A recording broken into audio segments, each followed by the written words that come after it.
Yo, he did it. Jason Tatum went over his points, rebounds, and assist line. Whoa, that's crazy. But you do know when game 4, the lines come out for game 4, and if his points, rebounds, and assists is anywhere over 41.5 points, rebounds, and assists, you know I'm diving over. I do not suggest that you follow me in this endeavor, as I've played it so many times that he has to lose. I have to lose it 5 straight times not to be profitable. Here's the day's ticket.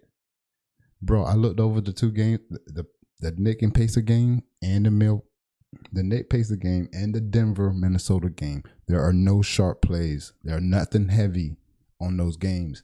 This is what I knew what was coming for the playoffs, because those games get so tight, those lines get so tight, you can't find any value. There wasn't any value. I'm being straight up for what my parameters are set at.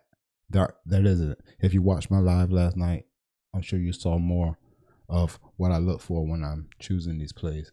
So I'm on Dabble. You already know. If you're a brand new user to Dabble, use code ReallyRico. That code will change soon, as I'm officially affiliated. We're going to change it to just Rico. Right now it's ReallyRico.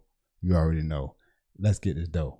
I'm going to start off with Aaron Gordon. You see I got Aaron Gordon under 5 rebounds.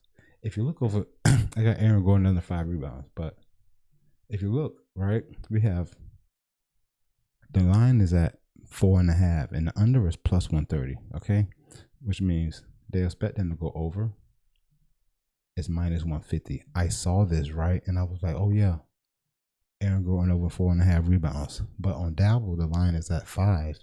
So I come to Outlier and I see that in the last 5 games, 3 of them, which is against the Minnesota Timberwolves.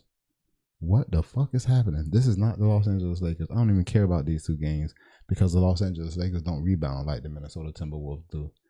But Aaron Gordon, this is the last 3 games. He had 2, 4, and 3. His rebound chances might not even be. Look at this. Look at this. This is crazy. Let's look at his rebound chances for the last 20 games. He averaged 11. Let's do the last 5 games. In the last 5 games, he averaged 8. That's a huge drop, and you see what's happening in the last 3 games versus the Timberwolves. Even though the over here is favored on the consensus, it's also favored on Pinnacle as well, and you see everybody is heavy over. That's fine. The line on Dabble is at 5. He could get 5 and push me. I don't care.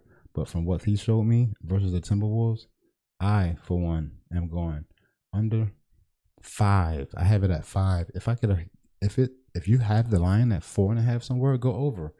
It's heavily favored. My line on Dabble is at 5 for Aaron Gordon's rebound, and the under 5 is a different odd.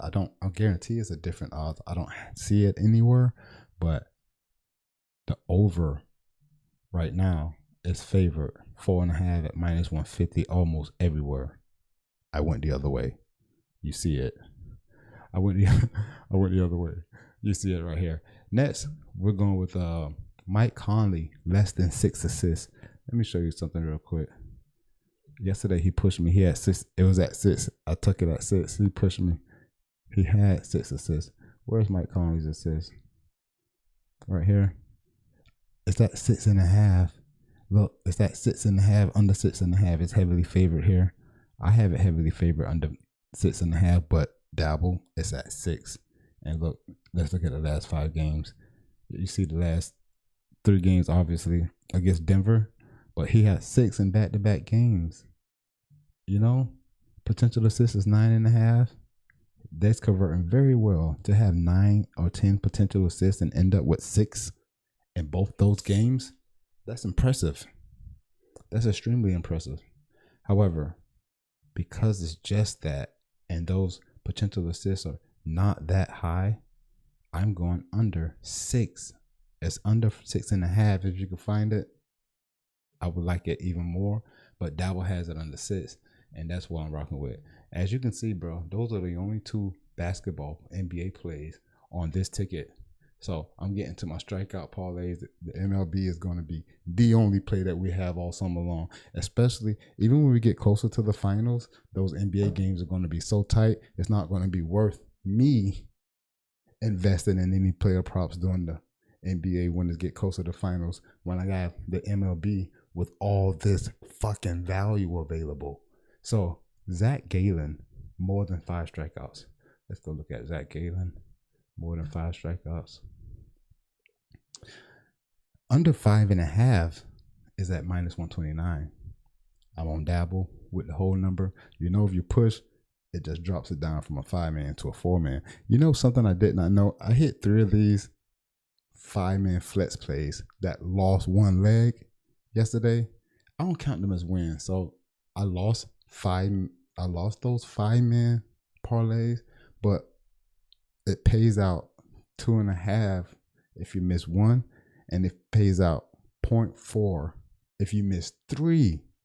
That's insane. I mean, if you miss 2 on a 6th leg, it does that with 3 misses. So you can play a 6-man parlay or 5-man parlay. I'm getting off track here. I'll be talking like I'm fucking the only one here.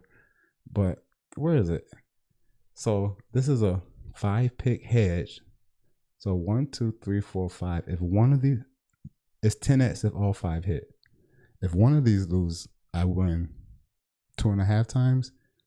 But if 2 of these lose, I win 0.4.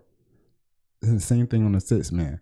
And I think it's the same thing all the way up to, I don't even know. I never played anything more than a 5 or a 6. But on Dabble, you can play all the way up to, I don't know, man. I don't even know.